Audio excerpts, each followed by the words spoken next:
The crimson banners of the Zephyrian Empire hung motionless in the still air of the throne room. Princess Lyralii sat rigidly on her silver throne, her crystalline blue skin reflecting the dying light that filtered through the massive stained glass windows. The once magnificent hall, which had hosted diplomatic ceremonies for 3 centuries, now felt like a tomb. Captain Marcus Chen stood at attention beside the throne, his human military uniform a stark contrast to the ornate Zephyrian architecture surrounding them. His weathered face showed no emotion as he watched the last of the Queen's guards file out of the throne room. One by one, the elite alien soldiers who had sworn oaths of loyalty were abandoning their posts. Commander Vexthal, a towering Krillian with 4 arms and mandibles that clicked when he spoke, was the first to break ranks. His chitinous armor gleamed as he approached the throne with heavy steps that echoed through the vast chamber. "Your Highness," Vexthal's voice carried the weight of bitter resignation. "The Queen is dead. The succession wars have begun. House Morrigan has already claimed the outer systems, and House Veltar controls the trade routes. You have no fleet, no treasury, and no allies willing to risk their necks for a lost cause." Princess Lyralii's fingers tightened on the armrests of her throne, but her voice remained steady. "The crown is mine by right, Commander. The bloodline of House Zephyr has ruled for 800 years. Vexthal's mandibles clicked in what Marcus had learned was the Krillian equivalent of a bitter laugh. "Rights mean nothing when plasma cannons are pointed at your palace, Princess. I have served House Zephyr faithfully for 30 years, but I will not throw away my life for symbols and ceremonies. My family needs me alive, not martyred for a throne that will never be yours." The massive Krillian turned and walked toward the exit, his 4 arms swinging at his sides. As he passed Marcus, he paused and spoke in the gravelly common tongue that served as the galaxy's universal language. "Human, you still have time to leave with dignity. The princess cannot pay your contract. Your people have no stake in this fight. Walk away while you can still breathe." Marcus met the alien's compound eyes without flinching. "My contract isn't with the crown, Commander. It's with her." Vexthal studied the human for a long moment, then shook his massive head. "Your species' loyalty will be your extinction." The throne room doors sealed shut behind the departing Krillian with a sound like a funeral bell. Princess Lyralii watched as more of her guards followed suit. The Nexian twins, Zal and Fel, approached next. Their translucent skin pulsed with nervous bioluminescence as they spoke in perfect unison. "We have served the royal house since we were spawned, Princess. Our hive-mind connection to the royal bloodline has been our honor and our burden. But the Queen's death has severed that bond. We feel only emptiness where once we felt purpose. We must return to our homeworld to reconnect with our collective." Their synchronized bow was respectful but final. As they walked away, their skin patterns synchronized in a way that made Marcus's head hurt to watch. He had never fully understood how the Nexians' shared consciousness worked, but he knew their departure cut deep. They had been the princess's personal bodyguards since childhood. Lieutenant Gordhak, a massive blood-axe warrior whose red skin was covered in ritual scars, stomped forward with his characteristic lack of ceremony. His tusks gleamed as he spoke in broken but understandable common tongue. "Princess, Gordhak's clan has contract with Royal House for blood and honor. But blood debt is to Queen, not Princess. Queen dead, debt finished. Gordhak's people fight many wars, but not stupid wars. This war already lost before it begins." The warrior's massive warhammer hung from his belt, its weight causing the floorboards to creak with each step. He had been known throughout the Empire for his ability to cleave through enemy lines like a force of nature. His departure would be felt keenly in any battle to come. "Gordhak respects Princess's courage, but courage without wisdom is just fancy suicide. Human soldier," he nodded toward Marcus, "you have earned respect of Blood Axe clan. If you survive, you welcome in our halls." With that, the red-skinned giant strode from the room, his heavy footsteps fading into the distance. Marcus noticed that Princess Lyralii's breathing had become slightly more rapid, though she maintained her composure admirably. The procession continued as more guards abandoned their posts. The Serpentine Vashti, who could see through walls with their thermal vision, cited practical concerns about defending an indefensible position. The cybernetically enhanced mechatrons calculated that the odds of successful defense were less than 0.3% and deemed continued service an inefficient allocation of resources. Each departure chipped away at what had once been the most feared military unit in 3-star systems. These beings had sworn oaths that transcended species, planet of origin, and personal interest. They had been bound by honor, contract, and, in some cases, genetic programming to protect the royal house of Zephyr. But honor, Marcus was learning, could be a surprisingly fragile thing when faced with overwhelming odds and certain death. Captain Yelandra of the Ethereal Guard was among the last to approach the throne. Her people were known throughout the galaxy for their unwavering sense of duty and their ability to phase through solid matter. She had been the princess's strategic advisor for 5 years, and Marcus had seen her coordinate defenses that had seemed impossible to maintain. Princess Lyralii, Yelandra's voice carried the haunting resonance that all ethereals possessed. I have consulted the probability matrices and quantum decision trees. Every path leads to your death within 72 hours. House Morrigan's fleet will arrive tomorrow. They have siege weapons capable of reducing this palace to atomic dust from orbit. Her form flickered slightly as emotion caused her molecular cohesion to waver. I cannot watch another royal house fall to pretenders and usurpers. My people have a saying, to die for a hopeless cause is to waste the gift of existence. I choose to preserve my existence so that I might serve justice again when the opportunity presents itself. Princess Lyralii's voice remained steady, but Marcus caught the slight tremor in her words. I understand, Captain. Thank you for your years of faithful service. Yelandra bowed deeply, her form shimmering like heat waves. If by some miracle you survive this, Princess, know that the Ethereal Guard will remember your courage. She looked at Marcus with what might have been pity or admiration. Human, your species' capacity for what we would call irrational loyalty continues to puzzle our philosophers. Perhaps there is wisdom in irrationality that we have yet to comprehend. With those words, she phased through the wall and was gone, leaving no trace of her presence except the faint scent of ozone that always lingered after an ethereal's departure. The throne room was now nearly empty. Only a handful of guards remained, and Marcus could see the uncertainty in their alien features. These were beings who had built their identities around service and duty, and the foundation of that identity was crumbling beneath their feet. The final exodus came when Sub-Commander Rixtel, a Vorthan whose species was renowned for their tactical brilliance, stepped forward with what Marcus recognized as genuine anguish in his large, dark eyes. Princess, my species has served as military advisors to 17 different galactic powers over the past 2 millennia. We have seen empires rise and fall, witnessed the birth and death of civilizations. What I must tell you now comes from that accumulated wisdom. His elongated skull ridges fluttered in a gesture Marcus had learned indicated deep contemplation among the Vorthans. This is not merely a succession crisis. This is the collapse of an order that has maintained peace for 3 centuries. The Zephyrian Empire dies with Queen Morwen. What emerges from the chaos may be stronger, but it will not be what we have known. Princess Lyralii leaned forward slightly. Are you saying that resistance is futile, Sub-Commander? I am saying that survival requires adaptation. House Morrigan offers amnesty to all who surrender before they arrive. They need experienced administrators and military leaders to govern their expanding territory. Your royal bloodline could be preserved through political marriage. Your future children could inherit a stable realm instead of dying in a doomed palace. The tactical brilliance that made Vorthans such valuable advisors was evident in every word. Rixtel wasn't abandoning his duty, he was trying to fulfill it by preserving the princess's life through surrender. I have already negotiated safe passage for myself and my remaining staff, he continued. I can include you in those negotiations, Princess.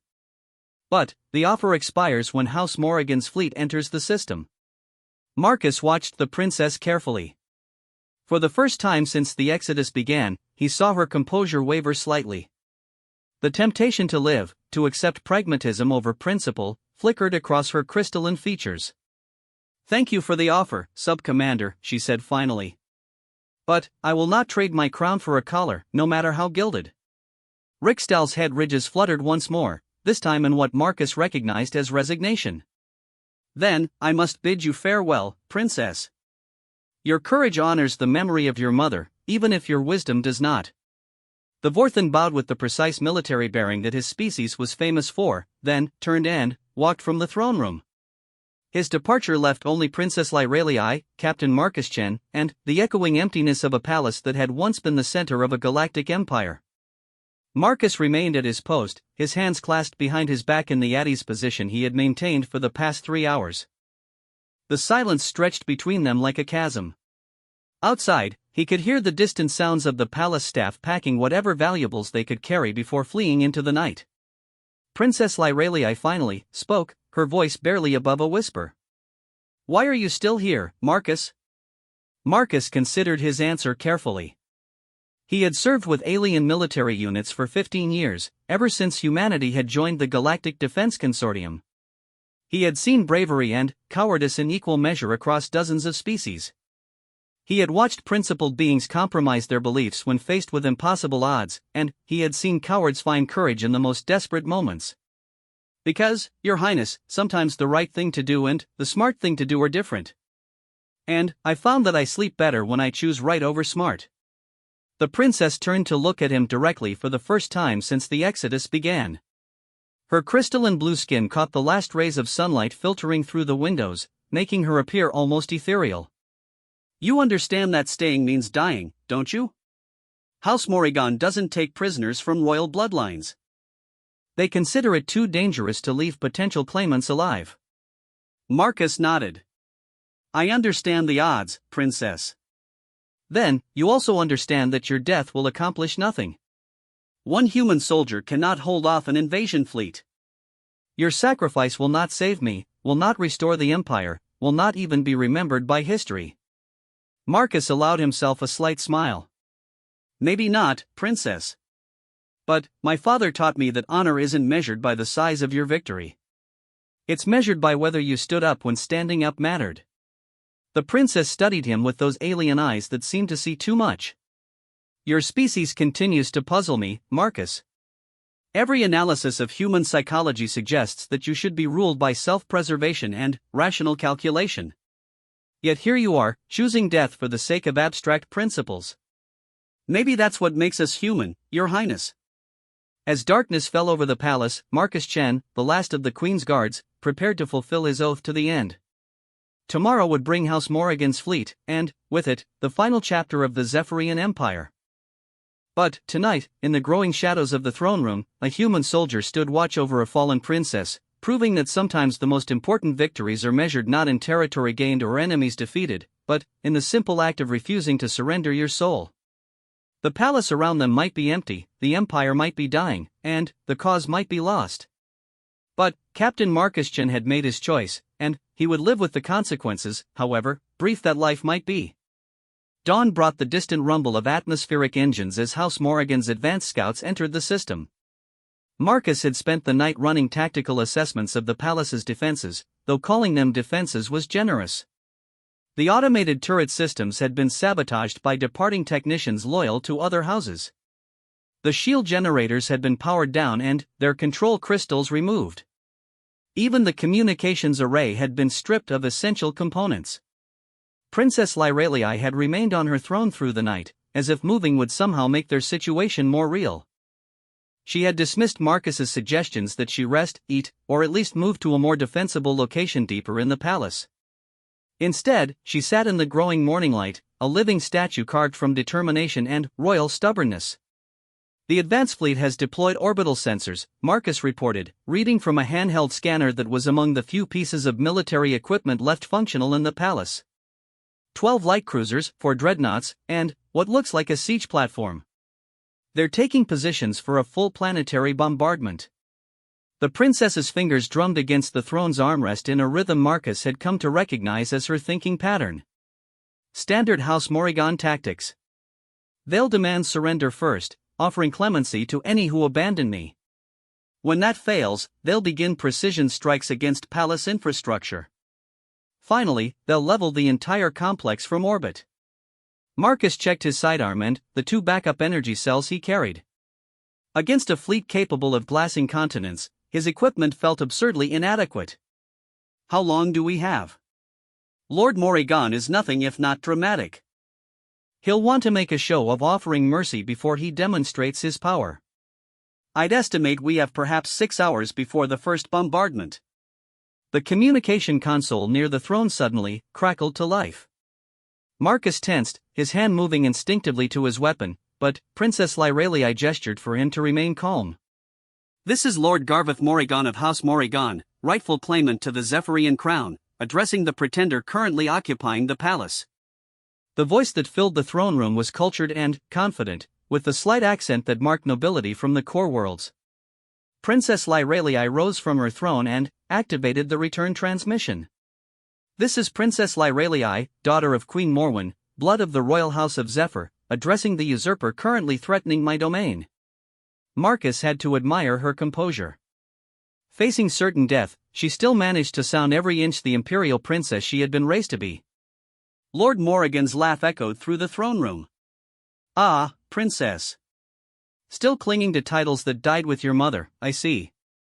I offer you one final chance to surrender with dignity. Renounce your claim to the crown, submit to the authority of House Morrigan, and I will permit you to live out your days in comfortable exile on a pleasure world of your choosing. I counter with an offer of my own, Lord Morrigan. Withdraw your fleet, renounce your illegal claim to my crown, and I will permit you to return to your own system with your life and what remains of your honor. The silence that followed stretched for nearly a full minute. When Morrigan spoke again, his cultured tone had gained an edge of genuine anger. Very well, princess. I had hoped to avoid unnecessary bloodshed, but you seem determined to die for your principles. Before I reduce your palace to radioactive ash, however, I'm curious about something. My scouts report that you appear to have only a single guard remaining. Surely this is some sort of sensor error? Princess Lyralii glanced at Marcus before responding. Your sensors are quite accurate, Lord Morrigan. Captain Marcus Chen of the Terran Defense Corps remains at his post. A human? The surprise in Morrigan's voice was unmistakable. Princess, I've studied the psychological profiles of dozens of species. Humans are known for their pragmatism and survival instincts. What possible reason could this human have for choosing to die with you? Marcus stepped forward and activated his own transmission. Lord Morrigan, this is Captain Marcus Chen. I remain at my post because it's my duty, my honor, and my choice. No human needs more reason than that. Fascinating, Morrigan replied. Captain Chen, I'm prepared to make you a unique offer. House Morrigan always has need for soldiers with proven loyalty. Abandon the princess now, and I will not only guarantee your life but offer you a position as a security commander in my fleet. You could serve with honor in a cause that has a future. Marcus looked at Princess Lyralii, who nodded slightly, giving him permission to respond. Lord Morrigan, I appreciate the offer, but I'll have to decline. I signed on to protect the princess, and that contract doesn't have an expiration clause. Even unto death? Especially unto death. The communication channel fell silent for several seconds before Morrigan's voice returned, now carrying a note of what might have been respect. Very well, Captain. You have 2 hours to make peace with whatever gods your species worships. After that, I begin the bombardment. Princess, Captain, you die with more honor than most. The transmission ended, leaving Marcus and Princess Lyralii alone in the vast throne room once again. The princess had returned to her throne, but Marcus noticed that her rigid posture had relaxed slightly. You could have accepted his offer, she said quietly. I would not have thought less of you for choosing life over a meaningless death. Marcus moved to the large windows overlooking the palace gardens. In the distance, he could see smoke rising from the capital city as residents fled in advance of the coming bombardment. Princess, may I ask you something? Of course. Why are you staying? I mean, I understand the principle of not surrendering your birthright, but surely your life has value beyond symbolism. You could escape, gather support from loyal worlds, build a resistance movement. Why choose to die here? Princess Lyralii was quiet for so long that Marcus wondered if he had overstepped some boundary of protocol. When she finally spoke, her voice carried a weariness that made her sound far older than her 30 standard years. Because, Captain, sometimes a symbol is more powerful than a survivor. If I run, I become just another failed claimant, another casualty of the succession wars. But, if I die here, defending my throne against impossible odds, I become something else entirely. I become a legend. She gestured toward the portraits lining the throne room walls, depicting 8 centuries of Zephyrian royalty. Do you see any cowards in those paintings, Captain? Do you see any who traded their crowns for comfortable exiles? The blood of House Zephyr has never bent the knee to usurpers, has never chosen survival over sovereignty.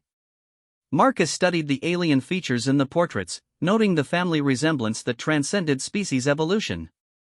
The crystalline skin, the proud bearing, the eyes that seemed to hold depths of wisdom and determination. Besides, the princess continued, there is something poetic about ending the bloodline here, in the throne room where it began 800 years ago.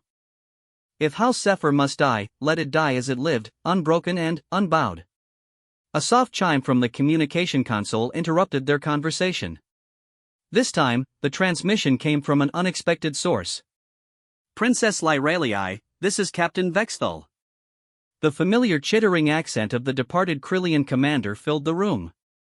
I am currently aboard a transport leaving the system, but I wanted you to know that my departure was not born of cowardice. The princess leaned forward, genuine surprise crossing her features. Captain Vexthal? I thought you had already departed. I had, princess, but I felt compelled to explain my actions. In Krillian culture, we have a concept called Vashtar, the noble sacrifice that serves no purpose except to demonstrate the strength of one's convictions. We consider it the highest form of honor, even as we consider it tactically foolish. Marcus noticed that the princess's breathing had become more rapid, though she maintained her composure. You and the human soldier are engaging in Vashtar, princess. My people will remember this. The songs of your final stand will be sung in Krillian war chants for generations. You are choosing to become mythology, and mythology has a power that political maneuvering cannot match. The transmission paused, and Marcus could hear the background noise of a ship's engine. I share this because I want you to understand that those of us who chose to leave do not consider ourselves the wiser for it. We have chosen life over legend, survival over immortality. History will judge which choice served the galaxy better. The communication ended, leaving Marcus and the princess to contemplate the weight of the choices they had made. Outside, the orbital bombardment fleet was moving into position, their massive ships visible as dark shapes against the morning sky. Princess Lyralii rose from her throne and walked to one of the large windows. Captain Chen, do you believe in fate? Marcus considered the question seriously. I believe in choices, princess. I believe that every moment presents us with options, and that the accumulation of our choices defines who we are. And what do you think history will say about the choices we've made here? Marcus joined her at the window, watching as the last of the civilian transports fled the planet's surface. I think history will say that when it mattered most, when the easy path was clearly marked and the hard path led only to death, a human soldier and a Zephyrian princess chose to stand rather than run. Whether that makes us heroes or fools, I suppose that's for others to decide. The princess nodded slowly. In the old stories, the heroes always have some secret weapon, some last-minute reinforcement that turns the tide of battle. Do you ever wish life were more like the stories, Captain? Sometimes, Marcus admitted. But I think there's something to be said for reality. In reality, courage means choosing to do the right thing even when you know it won't lead to a happy ending. That feels more honest somehow. As if summoned by their conversation, the communication console activated again. This time, the voice belonged to Sub-Commander Rixtal, the Vorthan tactical genius who had departed the night before. Princess, Captain Chen, this is Sub-Commander Rixtal. I am aboard a diplomatic vessel that has just cleared the system's edge. I wanted to transmit something for the historical record. The princess exchanged glances with Marcus before responding. We're listening, Sub-Commander. In my species' military academies, we study a concept called the impossible stand, those rare moments in galactic history when individuals or small groups choose to fight hopeless battles for reasons that transcend tactical logic. These stands almost always end in death for the defenders, but they invariably inspire resistance movements that ultimately topple the forces that seemed invincible. Marcus felt a chill run down his spine as he realized what the Vorthan was suggesting. The Battle of Kessner Ridge, where 12 ethereal guards held off an entire Bloodaxe Legion for 6 days. The Siege of Proxima Station, where a single Mechatron defended a civilian evacuation for 18 hours against impossible odds. The last stand of Commander Yilquan, who held the Nexus Gate with only his personal guard against 3 dreadnoughts. The list continued, each example a legendary battle that had inspired songs, stories, and, most importantly, resistance movements that eventually achieved victory where the original defenders had found only death. What you are doing, Princess Lyralii and Captain Chen, will be studied in those same academies. Your deaths will inspire others to resist House Morrigan's expansion. Your example will remind the galaxy that some things are worth dying for. You are not throwing your lives away uselessly, you are planting seeds that will grow into forests of rebellion. The transmission ended, leaving Marcus and the princess to contemplate the unexpected possibility that their deaths might serve a purpose beyond symbolic gesture. Do you think he's right? The princess asked. Marcus checked his chronometer. They had less than an hour before the bombardment began. I don't know, princess. But I do know that if he is right, it changes everything about what we're doing here. The princess returned to her throne, but this time she sat with a different posture, not the rigid formality of royal ceremony, but the alert readiness of a warrior preparing for battle. Captain Chen, she said, it seems we have work to do. Marcus nodded, understanding her meaning immediately. If they were going to die as symbols of resistance, they would ensure that their last stand was worthy of legend. The bombardment began at precisely noon, Galactic Standard Time. The first plasma bolt struck the palace's eastern wing, vaporizing 3 centuries of Zephyrian art and architecture in a flash of superheated destruction. Marcus felt the shockwave through the floor of the throne room as ancient stone and crystal were reduced to their component atoms. Princess Lyralii maintained her position on the throne, her crystalline skin reflecting the harsh light that poured through the windows with each orbital strike. She had insisted on remaining in the throne room, arguing that if they were to become legends, they should die where legends belonged, defending the heart of their realm. The western defensive tower is gone, Marcus reported, reading from his scanner as another massive explosion shook the palace. They're systematically destroying the outer structures first. Classic siege bombardment pattern. The princess nodded, her hands gripping the armrests of her throne with enough force that Marcus could see stress fractures forming in the crystal. How long until they target the throne room? Marcus consulted his tactical analysis. Based on their current rate of fire and targeting pattern, I'd estimate 20 minutes before they begin hitting the central palace complex. A new sound joined the distant thunder of the bombardment, the whine of atmospheric engines approaching at high speed.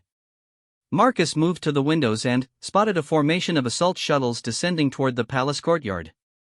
Ground forces incoming, he announced. Looks like a full company of Morrigan shock troops. They must want to verify our deaths personally. Princess Lyralii stood from her throne with fluid grace. Then, we should prepare to receive our guests properly. She moved to an ornate weapons cabinet that Marcus hadn't noticed before, hidden behind one of the royal tapestries.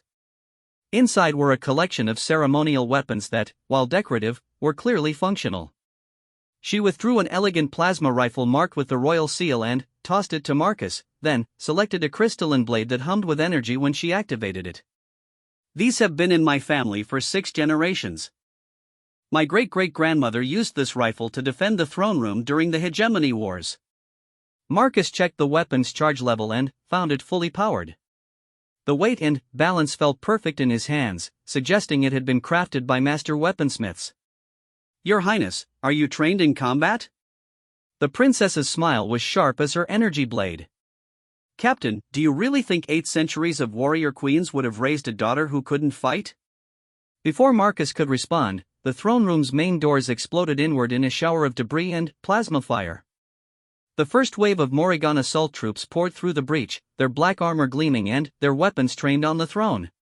Marcus immediately dove behind one of the massive stone pillars that supported the throne room's vaulted ceiling, drawing the enemy fire away from the princess. His first shot took down the lead trooper, the plasma bolt punching through the soldier's chest armor like tissue paper. Princess Lyralii moved with a fluid grace that spoke of years of combat training. She rolled behind the throne itself, using its crystal structure to deflect incoming energy blasts while returning fire with precision that would have impressed a professional marksman. Her shots found gaps in armor with unerring accuracy.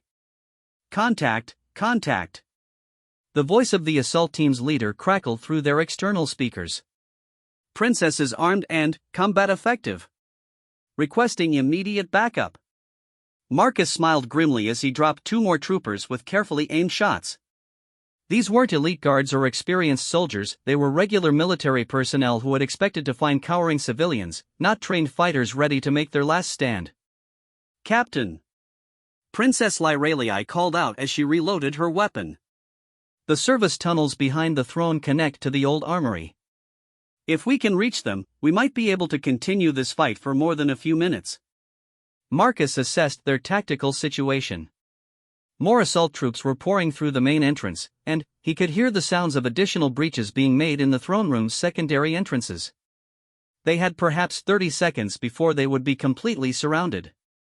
Move, he shouted, laying down covering fire as the princess sprinted toward a concealed panel behind her throne. Her energy blade carved through the crystal barrier like it was made of fog, revealing a narrow maintenance tunnel that led deeper into the palace. Marcus followed, pausing only to trigger the throne room's emergency lockdown.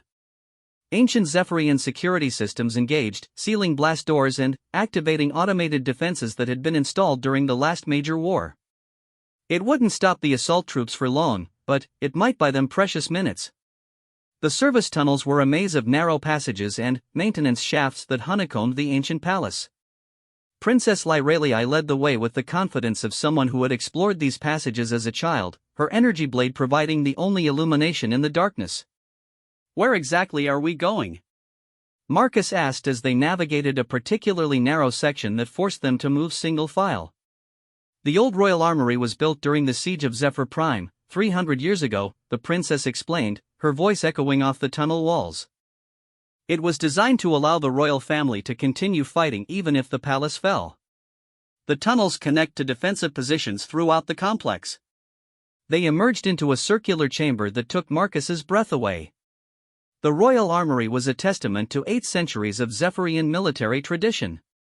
Weapons of every conceivable type lined the walls, from ancient plasma cannons to modern quantum disruptors. Armor sets designed for a dozen different species stood in glass cases, each set a masterpiece of both protection and artistry. This is incredible, Marcus breathed, examining a pulse rifle that looked like it could punch holes through starship hulls. Princess Lyralii was already moving through the chamber, gathering weapons and equipment with practiced efficiency. My ancestors believed that a ruler should be prepared to defend their realm personally. Every weapon here has been used in defense of House Zephyr. She tossed Marcus a suit of adaptive armor that automatically adjusted to fit his human physiology.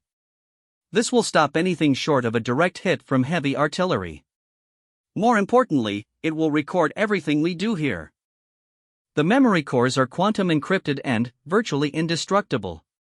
Even if Morrigan's forces recover them, the recordings will eventually find their way to the resistance movements. Marcus understood immediately. Their deaths were becoming more than symbolic gestures, they were becoming recruitment tools for the forces that would eventually rise against House Morrigan. The sound of plasma cutters echoing through the tunnels announced that their pursuers had found their trail. Princess Lyralii activated a wall display that showed security feeds from throughout the palace. The screen revealed the true scope of House Morrigan's assault. 3 full companies of assault troops, she observed clinically.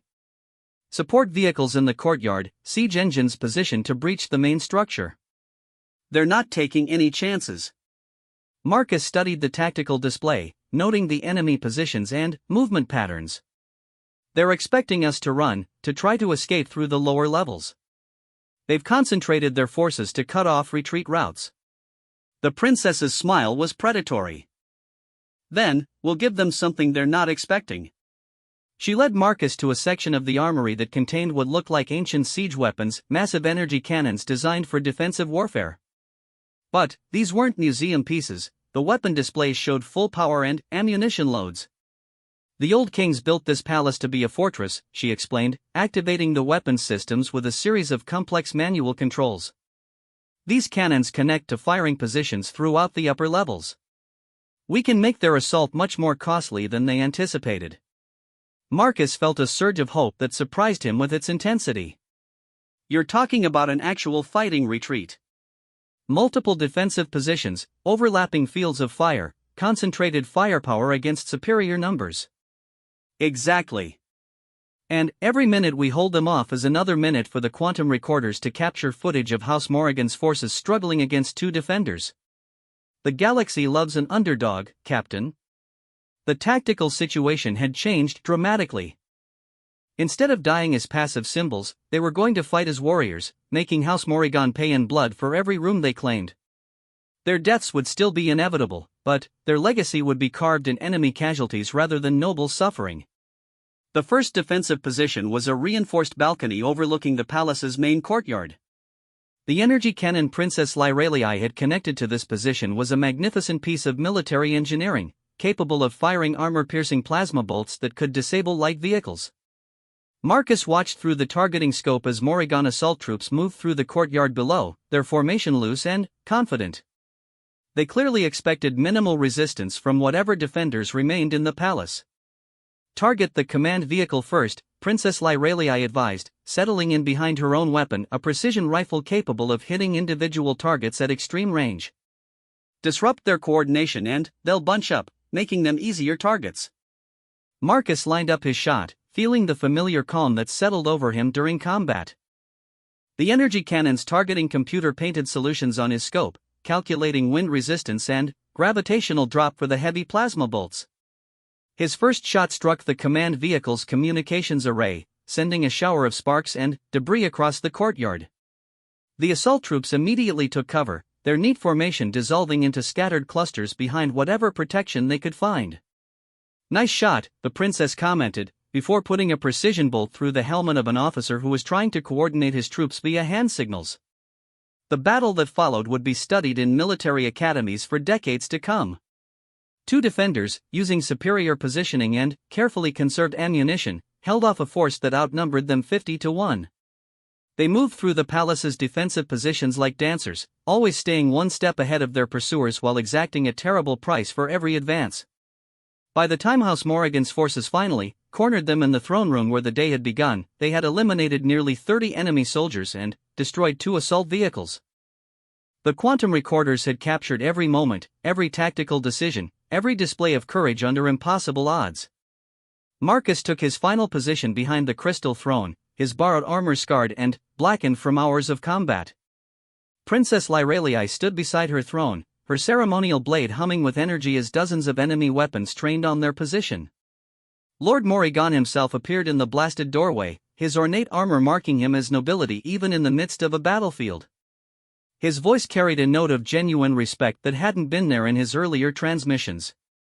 "Princess Lyralii, Captain Chen, you have fought with honor that would impress the greatest warriors in galactic history.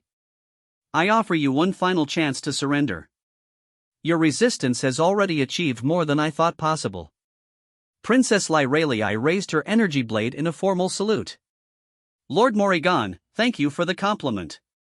But House Zephyr has never surrendered, and we will not break that tradition now." Marcus checked his weapons charge one last time. "Besides, we're not finished yet." What happened next became the stuff of legend. The final battle in the throne room of Zephyr Prime lasted exactly 7 minutes and 13 seconds. When it ended, Princess Lyralii and Captain Marcus Chen lay dead among the crystal fragments of the destroyed throne. But their deaths accomplished something that neither of them could have anticipated. The quantum recordings, exactly as the princess had predicted, found their way to resistance movements throughout the former Zephyrian Empire. The footage of 2 defenders holding off an entire invasion force inspired uprisings on a dozen worlds. Within 6 months, House Morrigan found itself fighting a galaxy-wide insurgency. Every resistance cell began their operations by playing the recordings from Zephyr Prime. The image of a human soldier standing alongside an alien princess, choosing death over surrender, became a symbol that transcended species boundaries.